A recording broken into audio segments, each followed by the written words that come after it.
இப்போ சமீபத்தில் பார்த்தீங்கன்னா திருத்தணியில் ரயிலில் நடந்த விஷயங்கள் வந்து இன்னைக்கு எல்லாருக்குமே தெரியும்.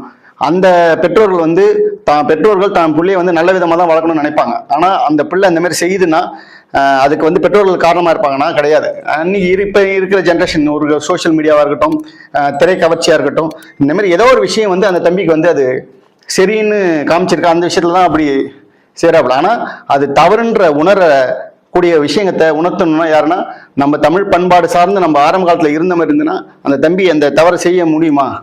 முடியாது. ஏன்னா அந்த பயம் இருந்திருக்கும். இன்னைக்கு அது இல்லை. நம்ம அதை தாண்டி பல மைல் தூரம் வந்தாச்சு.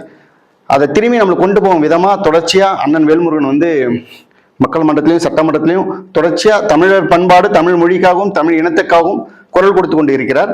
அந்த விரைவில் வந்து இந்த மக்கள் உணர்வாங்க. இது வந்து அண்ணன் வேல்முருகன் எடுக்கிற ஸ்ட்ராட்டஜி சரின்னு சொல்லிட்டு மக்கள் வந்து விரைவில் அண்ணன் வேல்முருகன் பக்கம் திரும்பி அவரோட தமிழர் பண்பாடுக்கு முக்கியத்துவம் கொடுப்பாங்கன்னு நம்புறோம்.